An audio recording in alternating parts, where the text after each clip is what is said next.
Octobre Rose marque une campagne annuelle mondiale de communication destinée à sensibiliser les femmes au dépistage du cancer du sein. Dans tous les pays du monde, des marches de sensibilisation sont organisées, les collectes de fonds destinées à la recherche ainsi que des dépistages gratuits. Toutes ces actions qui visent à éradiquer ce tueur silencieux qui décime de nombreuses vies. Mesdames, Messieurs, voilà pour les titres. Les détails, vous les aurez dans un instant.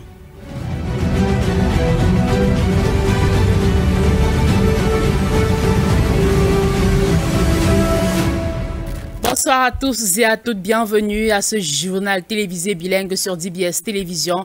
Pour le faire, nous serons en compagnie de Roguea Toubouba à qui je dis bonsoir. Vous avez d'ailleurs la première partie. Good evening, Katina and John. Good evening, televiewers. You're welcome to today's edition of the 6 p.m. bilingual newscast on Dbs Television.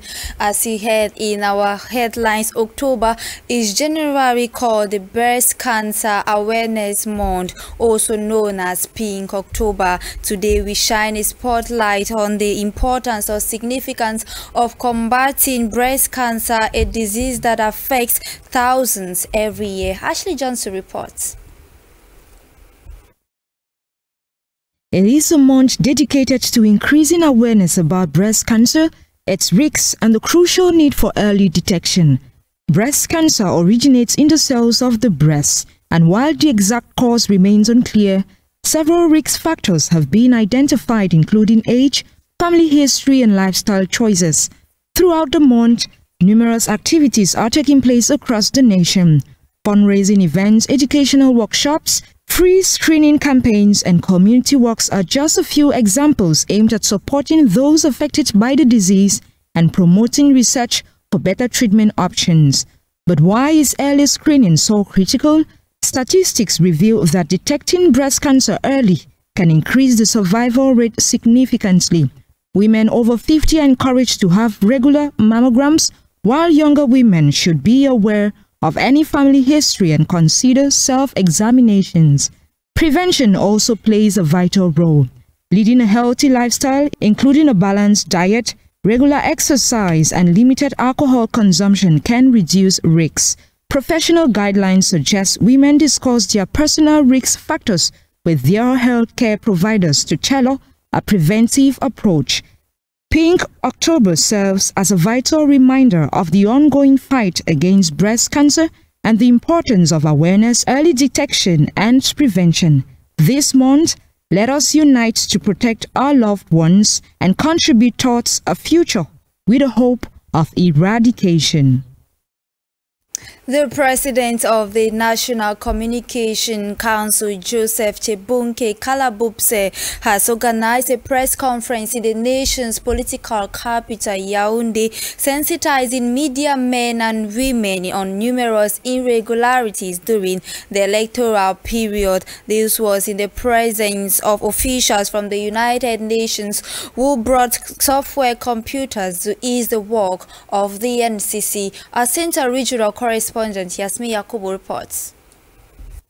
Few days before the presidential elections on October 12, the president of the National Communication Council, Joseph Chebunke Kalabupse, held a press briefing to alert on numerous irregularities observed in the treatment of information during the electoral period.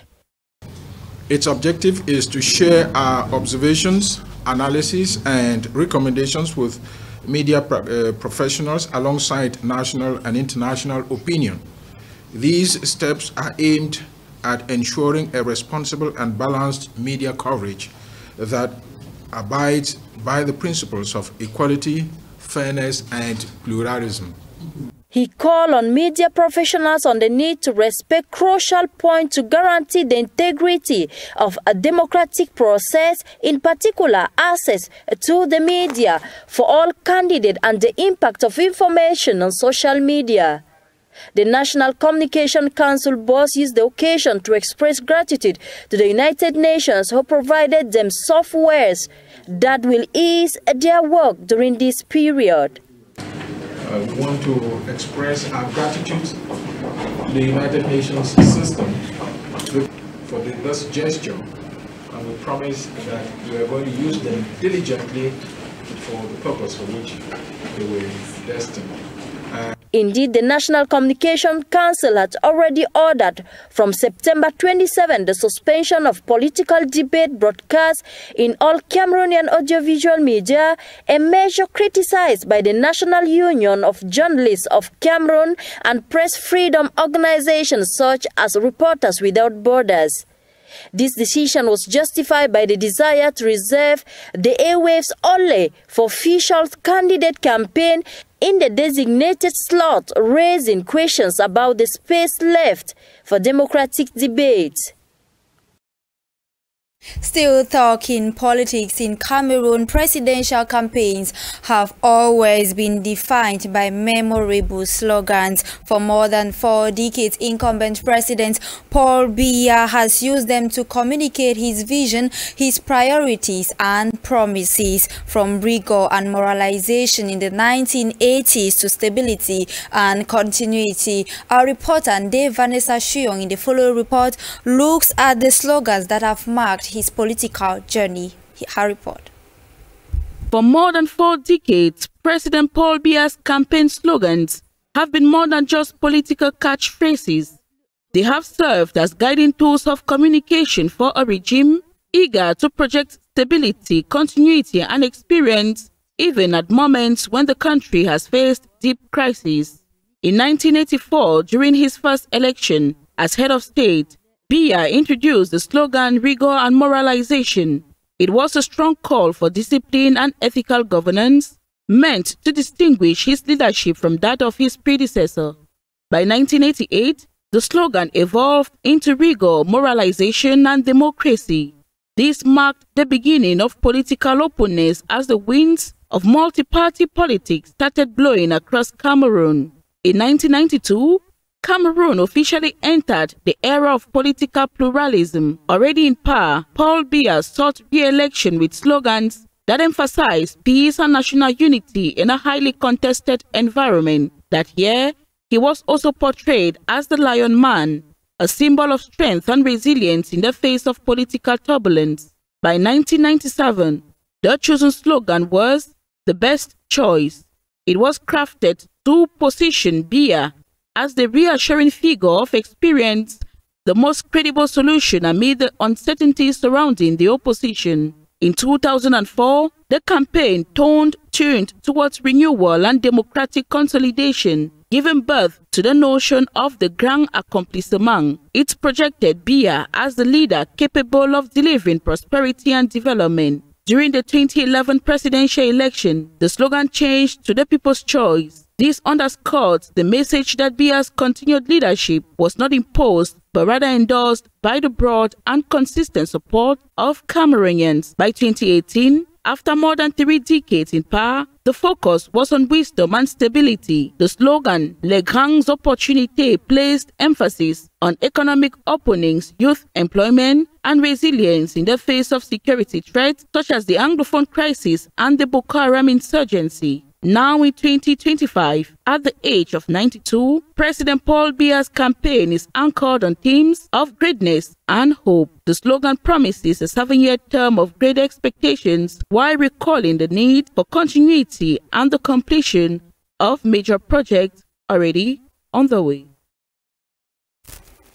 En santé, la cérémonie de lancement d'une usine de fabrication des produits pharmaceutiques a été présidée ce jour par le Premier ministre chef du gouvernement, Chief Dr Joseph John Goutim. La cérémonie justement s'est tenue à Meyo, dans le 4e arrondissement de la ville de Yaoundé, devant un parterre d'invités, des membres du gouvernement, les membres du corps diplomatique, des opérateurs économiques également, parmi lesquels le coordonnateur général de Dbs Tv Moussa Ousseni, une infrastructure qui vient améliorer l'offre de services du pays sur le plan sanitaire et au-delà. Le compte rendu Eddie Junior a ici, Anissé Onana.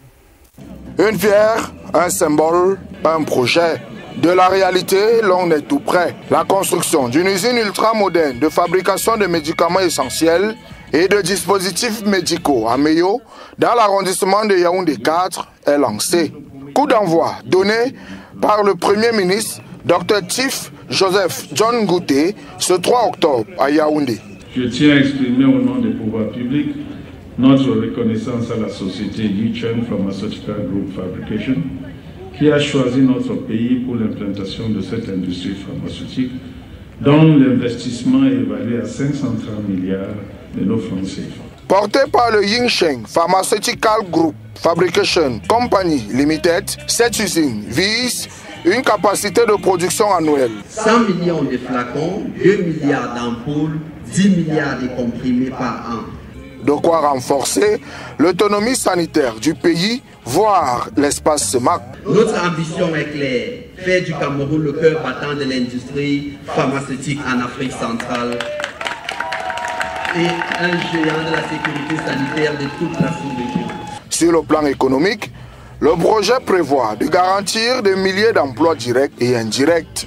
Les travaux lancés en octobre 2025 ont une durée de 15 mois pour un budget estimatif de 30 milliards de francs CFA. Investissement sur fonds propres pour la phase pilote. La mise en service de l'usine est prévue pour janvier 2027. Au nom du chef de l'État, j'adresse aux dirigeants de ce groupe mes vives félicitations pour la clairvoyance stratégique qui les a conduits à investir dans un secteur aussi vital que celui de la santé, dont les retombées économiques sont manifestes et incontestables dans notre environnement.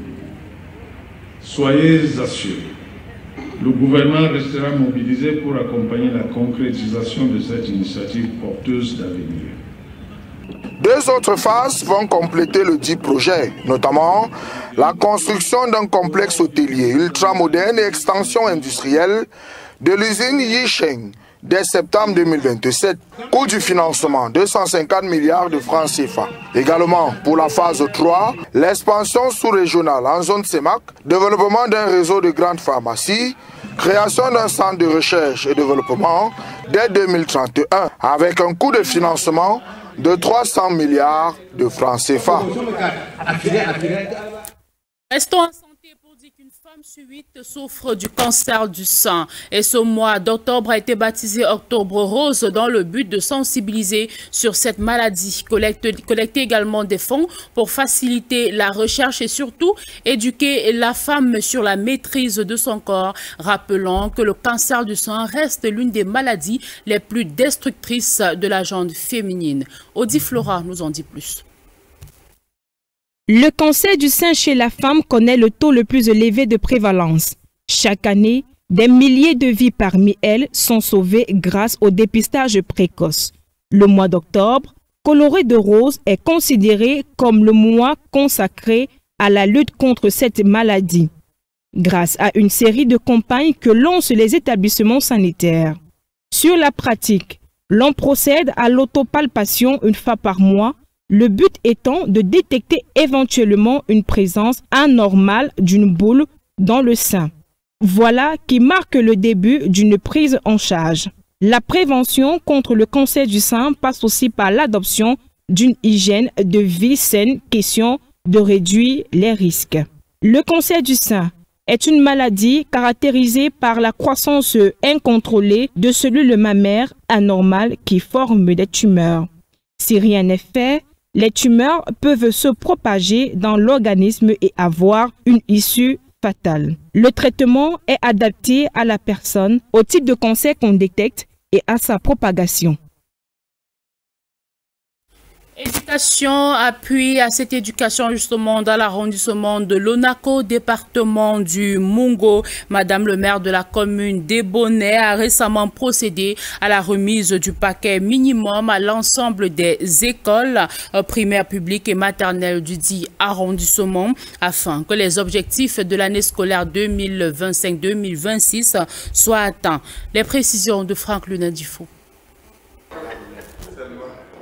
Comme toutes les années, afin de permettre aux différentes écoles publiques de l'éducation de base de bien fonctionner et atteindre les résultats escomptés, Félicité Manon, maire de la commune d'Ebonnet, a procédé à la remise du paquet minimum à tous les responsables d'établissements scolaires publics de l'éducation de base dans l'arrondissement de l'Onako, y compris les écoles maternelles. C'est vrai que très souvent, on nous dit que le paquet minimum, c'est pour l'école primaire, mais l'école maternelle, c'est aussi le début de l'apprentissage et nous avons pensé qu'il faut aussi leur faire un clin d'œil pour les aider à mieux passer leur année scolaire. C'était donc un ensemble de fournitures essentielles pour le fonctionnement pédagogique de l'hygiène et la salubrité et les premiers soins, comprenant du matériel didactique. Surtout déjà les 2 registres là, sans compter les formats, les craies qu'on doit distribuer aux tout petits, vraiment le savon pour se laver les mains.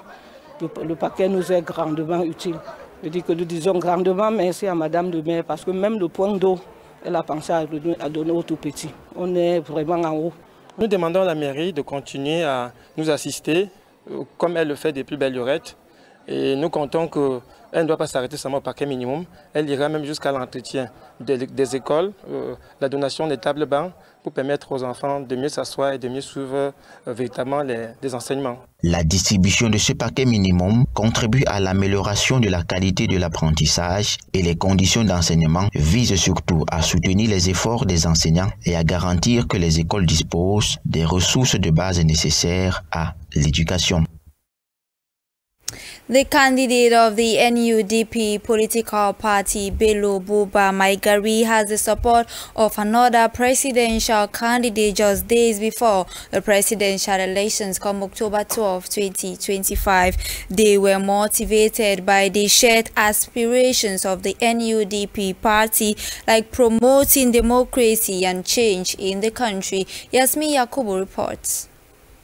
Bello Buba Maigari, the candidate of the National Union for Democracy and Progress, has gotten another support from a political party just few days before the presidential elections.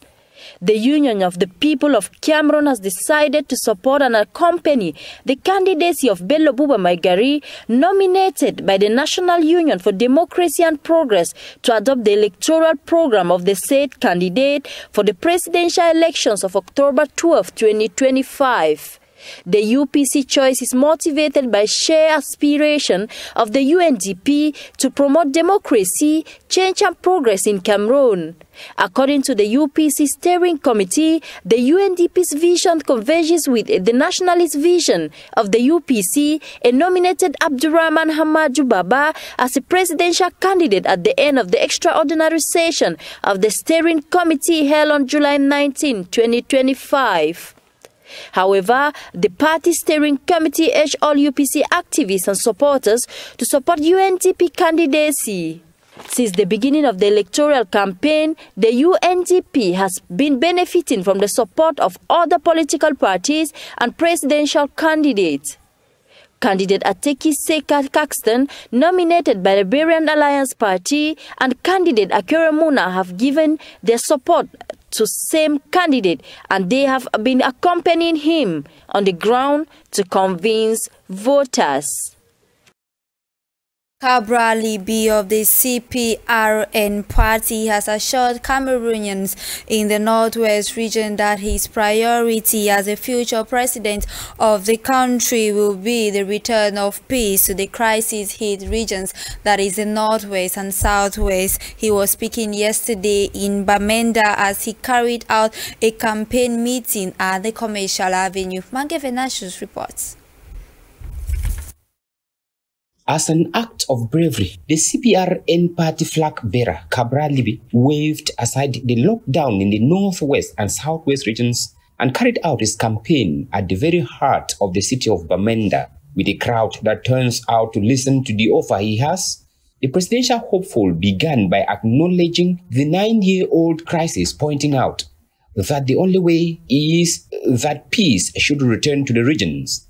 Thus, he would do in a very tactful way. So know that everywhere in the world, all the wars come and end by peace agreement. That's why I've said that elected on October 12th, even if it will be necessary to delocalize presidency to come here, I will do it. Because the main objective, the priority of the priorities. Thus is possible only through dialogue. Once peace is achieved, Cabral Libi says his manifesto that is rooted in communal federalism can take roots. Such a Cameroon will become a better place for everyone. Let us celebrate our diversity as a source of national strength.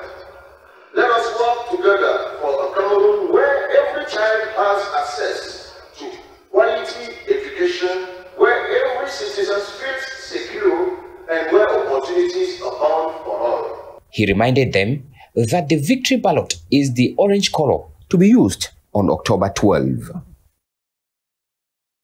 En politique, à quelques jours du scrutin présidentiel, une foule immense s'est massée devant les antennes et les caméras Lorbaba dans l'arrondissement de Douala, troisième, entre files interminables, impatience et détermination. Les électeurs veulent à tout prix retirer leur carte pour être prêts à voter le 12 octobre prochain. Karel et Yenga nous en dit plus.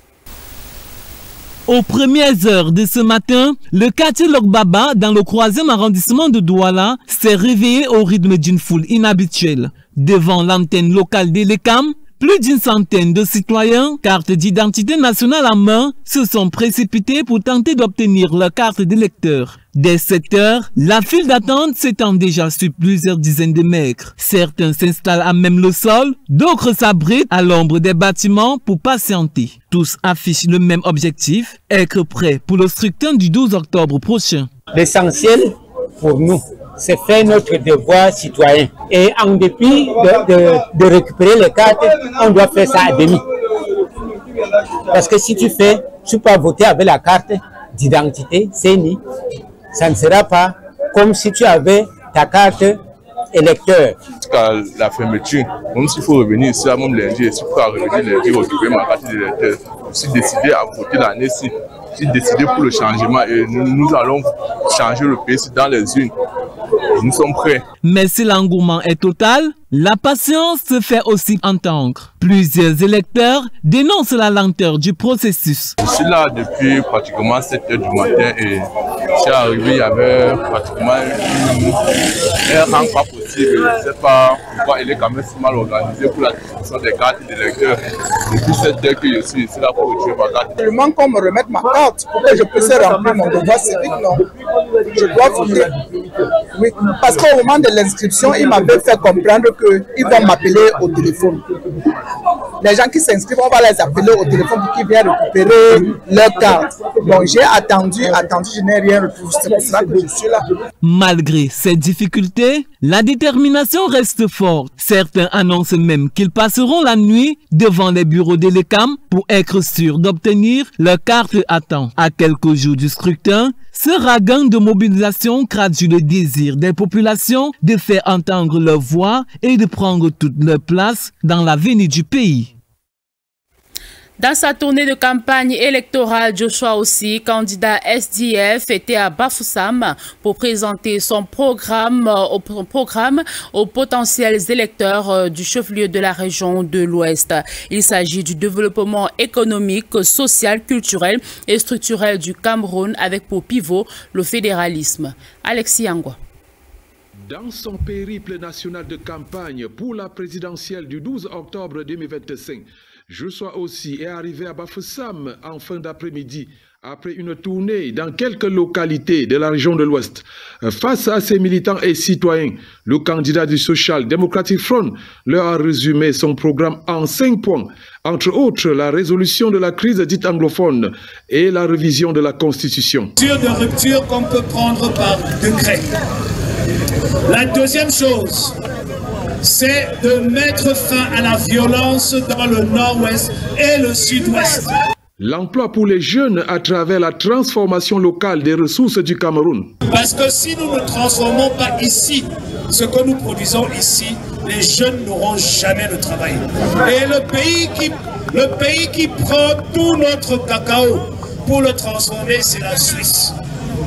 Et ils ont tellement bien construit leur pays avec l'argent de notre cacao que même notre président a fui notre pays pour être réfugié là-bas. L'institution du fédéralisme, la gratuité de l'école et de la santé et surtout l'arrêt de la gestion du Cameroun par procuration. C'est avec la photo là qu'on nous trompe depuis 43 ans.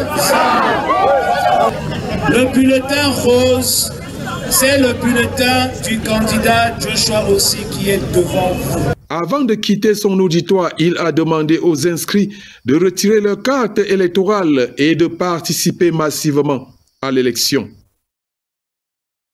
Et voilà qui va mettre un terme à cette édition du journal bilingue sur votre télévision, la télévision de proximité. Mesdames, Messieurs, merci pour votre fidélité. Rogea Toubouba, bon week-end. Thank you, Katinanjo, and thank you, televiewers. It is with that note that wrap today's edition of the 6 p.m. bilingual newscast on Dbs Television.